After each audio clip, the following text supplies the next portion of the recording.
ஆம்புலன்ஸில் ஏற்றும் போதே அவர் கண்ணு சொருக ஆரம்பிச்சு. அதை பார்த்து எனக்கு பயமாக போச்சு. ஏன்னா கண்ணு சொருகுது, மேலே அப்படியே பார்க்குறாரு அப்படின்ட்டு இருந்தேன். ஆம்புலன்ஸ் போகும்போது இறந்துட்டார்.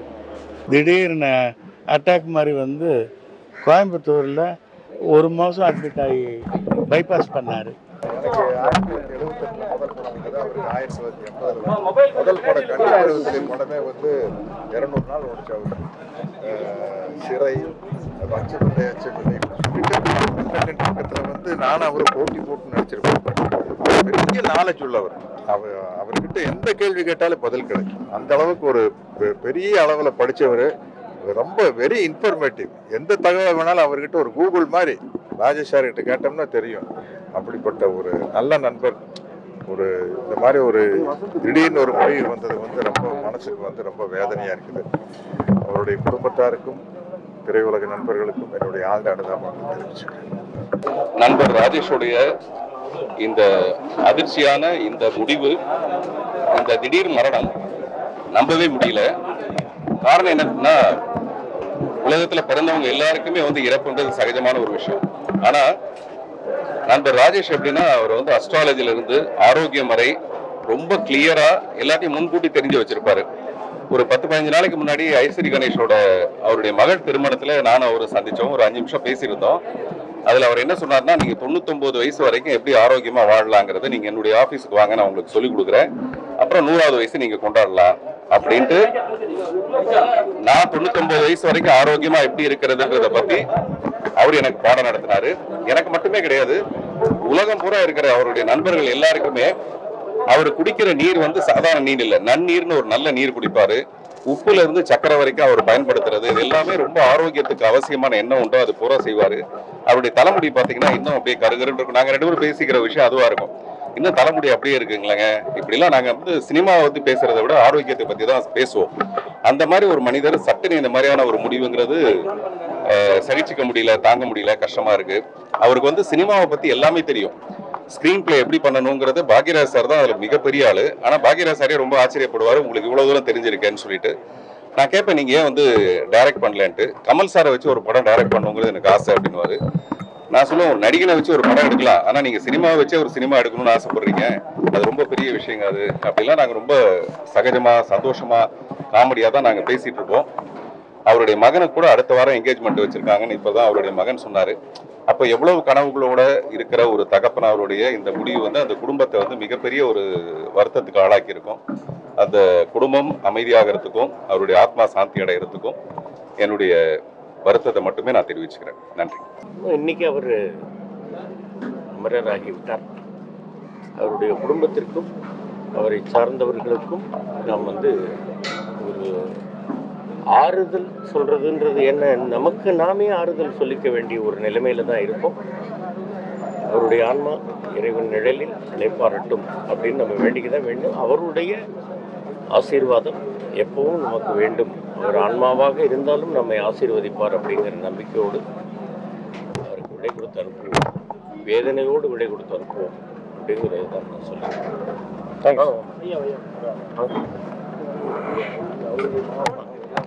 மைக் டவுன் பண்ணுங்க, மைக் டவுன் பண்ணுங்க. சரி, மைக் கொஞ்சம் டவுன் பண்ணுங்க பிரதர், கொஞ்சம் சொல்லுங்க ப்ளீஸ். வாங்க. எல்லா விஷயத்திலுமே, அதாவது சினிமா மட்டுமில்லை, எழுத்து விஷயங்கள் மட்டுமில்லை, கவிதை மட்டுமில்லை, நாடகம் மட்டுமில்லை, எல்லா விஷயத்திலும் உலகத்தில் அத்தனை விஷயங்களும் தெரிஞ்ச ஒரு மிகப்பெரிய மாமனிதன் சொல்லலாம். எத்தனையோ புக்குகள் எழுதியிருக்காரு. அவர் மாமா சொன்ன மாதிரி ஒவ்வொருத்தர் நடிப்பையும் அந்த படம் பார்த்த உடனே ஃபோன் பண்ணி பாராட்டக்கூடியது. அதே மாதிரி வீட்டுக்கு வந்து பத்திரிக்கை வச்சுட்டா யாராக இருந்தாலும் பத்திரிக்கை கொடுத்துட்டோன்னா உடனே வந்து அட்டன் பண்ணுவார். எந்த விசேஷங்களாக இருந்தாலும் ஒரு நல்ல மனிதன், எல்லாரையும் பாராட்டக்கூடிய ஒரு மனப்பக்குவம் உள்ளவர். எப்படி இது மிகப்பெரிய இழப்பு தான். அவங்க குடும்பத்தில் எல்லாருக்கும் ஆறுதல் சொல்லிக்கிறேன். ஏன்னா மாமா சொன்ன மாதிரி நமக்கு நம்மளே தான் ஆறுதல் சொல்லிக்கணும். ஆனால் எப்பவும் அவர் எழுத்தும் சரி, அவர் நடிப்பும் சரி, எப்பவும் மக்கள் மனசில் இருக்கும். அவர் ஆத்மா சாந்தி அடைய எல்லாம் வல்ல இறைவனை வேண்டிக்கிறேன். நான் சத்யன், உங்களுக்கெல்லாம் தெரியும். ஆக்டர் ராஜேஷ் என்னோட மூத்த சகோதரர். அவர் சகலமும் தெரிஞ்சவர் தான். மருத்துவத்திலிருந்து இலக்கியத்திலிருந்து எல்லாத்தையும் படித்து வைத்திருப்பார். எல்லாருக்கும் உதவும் மனப்பான்மை, அட்வைஸ் பண்ணுற விதம் எல்லாமே உண்டு. நல்லதுன்னா அது 100 பேர்த்துக்கு போய் சொல்லிடுவார். அந்த மாதிரி கேரக்டர் அவர். அப்படி இருக்கிறவர் தன்னுடைய உடம்பையும் அவர் நல்லபடியாக கவனித்து கொண்டு தான் இருந்தார். என்னமோ நேரமோ காலமோ இன்னும் தெரியல. ஒரு 2 வருடங்களுக்கு முன்னாடி அவருக்கு திடீர்னு அட்டாக் மாதிரி வந்து கோயம்புத்தூரில் 1 மாதம் அட்மிட் ஆகி பைபாஸ் பண்ணார். அதுக்கு பிறகு கொஞ்சம் டல்லாக இருந்தாலும் இப்போ ஒரு 6 மாதமாக ரொம்ப உற்சாகமாக தான் இருந்தார்.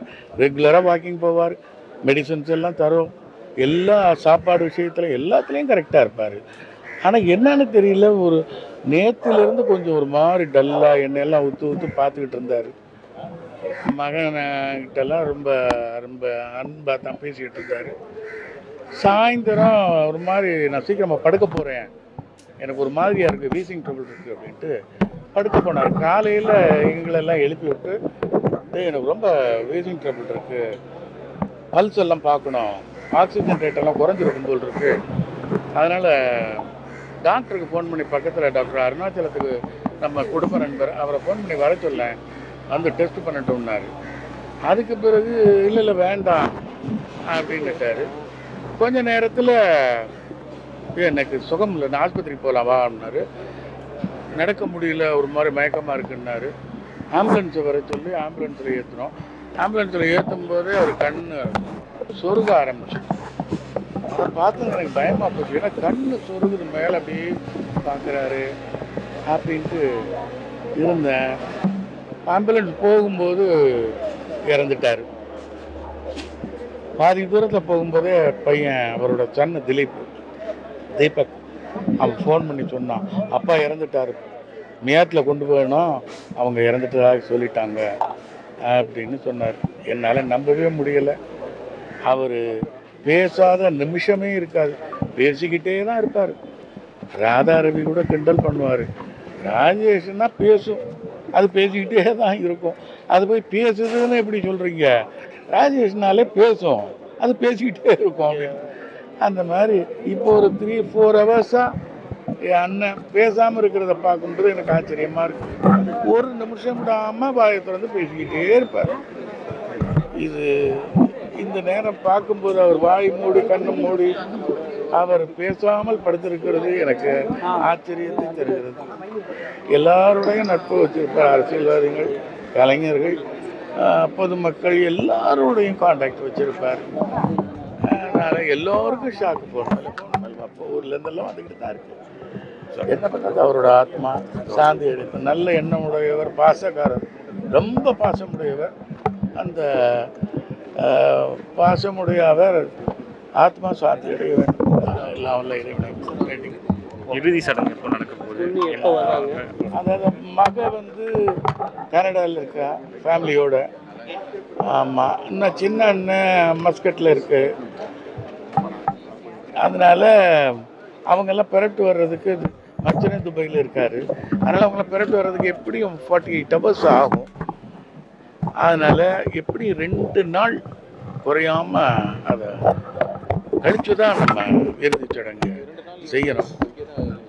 2 நாளுங்கிறது இங்கே வைக்கிறதுக்கு சாத்தியப்பாகுமா, அல்லது மார்ச்சரியில் வச்சு திரும்ப 3ஆம் நாள் கொண்டு வந்து ஒரு நாளில் எல்லாத்தையும் பார்க்க வச்சு எடுக்கிறோமா என்னன்னு தெரியல. அதனால் இன்னும் ஒரு 2 hours 3 hours கழித்து தான் எப்போ எடுக்கிறோம் கொள்கிறோங்கிறது தெரியும். எந்த கல்லறை தோட்டம்? அது கீழ்ப்பங்கு செமெட்ரியில் ஏற்கனவே தாய் தந்தையாரோட கல்லறை இருக்குது. அதுக்கு மேலே மனைவியோட, எங்கள் அண்ணியாரோட கல்லறை, அதுக்கு மேலே இவரோட பாக்ஸை சொருகுவாங்க, இன்சர்ட் பண்ணுவாங்க.